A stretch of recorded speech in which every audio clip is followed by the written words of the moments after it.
Hello ময়মনসিংহবাসী, আমরা আছি ময়মনসিংহ মহাবিদ্যালয়ে, যেখানে হচ্ছে ব্যাটলস অফ বায়োলজির প্রথম divisional exam, battles of biology divisional exam with mission medical.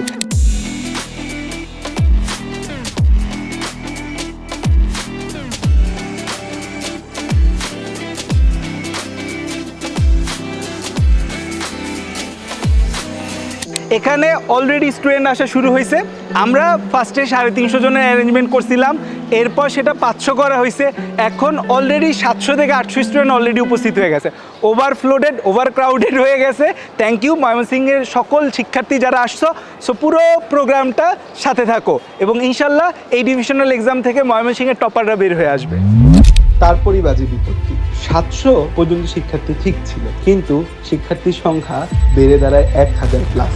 Spot রেজিস্ট্রেশনই করে 200 প্লাস শিক্ষার্থী। ঢাকা থেকে প্রায় 1000 প্রশ্ন এবং সলভশিট নিয়ে নিয়েছিলাম, কিন্তু তারপরও শর্ট পড়ে গিয়েছিল। প্রায় 100 প্লাস প্রশ্ন ইনস্ট্যান্ট ছাপিয়ে আমরা সেই সিচুয়েশনটা ম্যানেজ করেছি।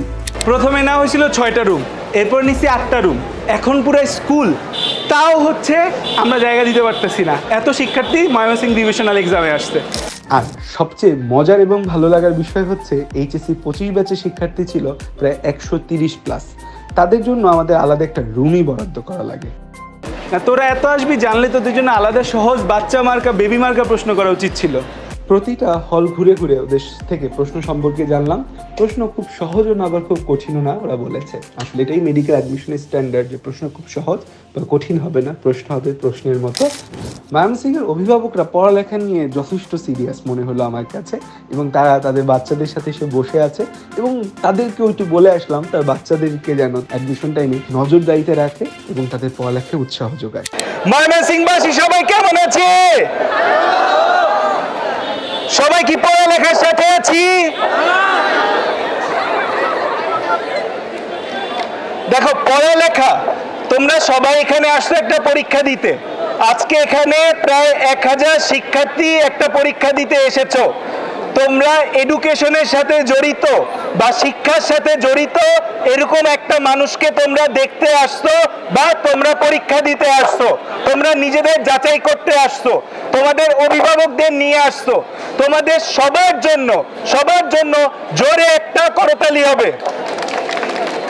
এবং যারা 24 ব্যাচ আছো তাদের জন্য গুরুত্বপূর্ণ কথা, সামনে এইচএসসি, সেই এইচএসসিতে এ প্লাস পাওয়ার কোনো বিকল্প নাই।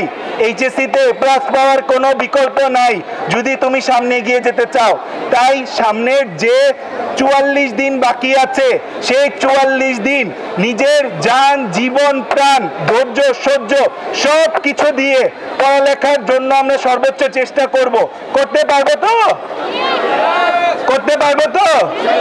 সো এই সামনের 44 দিন নিজের সেরাটা দিয়ে পড়ো, এবং এই 44 দিন পর এইচএসসি শেষ যখন শুরু হবে তখনও ভালো মতো পড়বা। পাশে একটা ভালো বন্ধু পড়ছে, তার থেকে দেখে লেখা যাবে। সামনে একটা ব্রিলিয়েন্ট স্টুডেন্ট পড়ছে, তার থেকে দেখে লেখা যাবে। এই চিন্তা বাদ দিয়ে সুন্দর মতো পড়বা, কারণ তোমার অ্যাডমিশন জার্নির পুলসিরাত তোমাকেই পার করতে হবে। তাই এইচএসসির টাইমটাও ভালো মতো পড়তে হবে। এবং আফটার অ্যাডমিশন মেডিকেলের জন্য যাবা নাকি ইঞ্জিনিয়ারিংয়ের জন্য যাবা নাকি ভার্সিটির জন্য যাবা, সেইটার প্রিপারেশন এখন থেকেই হবে। কারা কারা মেডিকেলের জন্য যেতে চাই? কারা কারা ইঞ্জিনিয়ারিং এর জন্য যেতে চাই? অল্প কিছু। আর যে অভিভাবকরা আছে তাদের উদ্দেশ্যে একটা কথা, অভিভাবক বৃন্দদের জন্য একটা কথা, যারা অভিভাবক আছেন, আপনার বাচ্চাকে আপনি প্লে বেবি নার্সারিতে যেমন হচ্ছে ধরে ধরে ধরে ধরে তাদের খোঁজ খবর রাখছেন, ধরে ধরে ধরে ধরে তাদেরকে পড়াইছেন, এখন পড়াইতে না পারেন ধরে ধরে ধরে ধরে তাদের পড়ালেখার খোঁজ নিবেন। কারণ অ্যাডমিশন টাইমে বাচ্চারা খুবই ভালনারেবল থাকে, তারা পড়তে ভাল লাগে না, এই সমস্যা সেই সমস্যা ধরা দেয়। তো অ্যাডমিশন টাইমে বাচ্চার সাথে থাকা, তার পড়ালেখার খোঁজ খবর নেওয়া, সে বিরক্ত হইলেও তাকে বারবার পড়তে বলা, তার রেজাল্ট দেখা, এই কাজগুলো আপনাদের দায়িত্ব।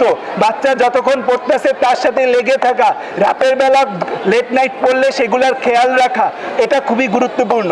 একই সাথে আপনার বাচ্চা বাচ্চা যদি কোনো কারণে সফল না হয়, সেই অসফল বাচ্চাও কিন্তু আপনার, অসফল সন্তানটাও আপনার।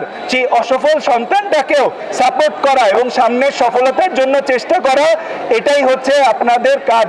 দয়া করে বাবা মা অভিভাবকরা সন্তানদের সাথে থাকবেন। অ্যাডমিশন খুব টাফ জার্নি, এই টাফ জার্নিতে তাদের পাশে থাকবেন।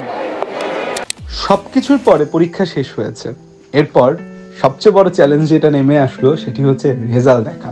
পুরো জিনিসটা সুন্দর মতো সম্পূর্ণ করতে সবচেয়ে বড় হেল্প করেছে মিশন মেডিকেলের যে প্রতিষ্ঠাতা তরঙ্গ এবং সৌমি। তাদের প্রচন্ড রকমের পরিশ্রম এবং সকলের সহযোগিতায় পুরো রেজাল্টটা করতে পেরেছে এবং সেখানেই আমরা ইনস্ট্যান্ট টপ 25কে কল দিয়ে তাদের যে প্রাইজ সেটিও দিয়ে দিয়েছি।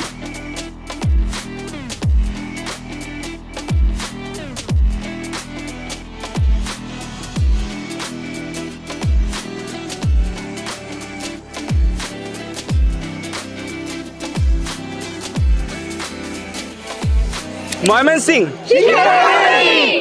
সেখানের বাচ্চারা পড়ালেখার জন্য যে এত আগ্রহী আমি জানতাম না। এত মানুষ যে এক্সাম দিতে আসবে সেটাও বুঝি নাই, কিন্তু প্রায় 1000 খানেকের বেশি শিক্ষার্থী পরীক্ষা দিতে এসেছে। সবাইকে আমরা গিফটও দিতে পারি নাই, তাও হাসি মুখে সাইন আর অটোগ্রাফ নিয়ে সবাই চলে যাচ্ছে, ছবি তুলে চলে যাচ্ছে। সো এই যে বাচ্চারা আসলো, একটাই চাই যে এই বাচ্চারা সফলতার মঞ্চে উঠুক, সফলতা আসে তাদের। হিপি বুড়েফার, হিপি বুড়েফার, হিপি বুড়েফার, হিপি বুড়েফার। নেক্সট কোথায় ডিভিশনাল এক্সাম চাও কমেন্টে জানাও।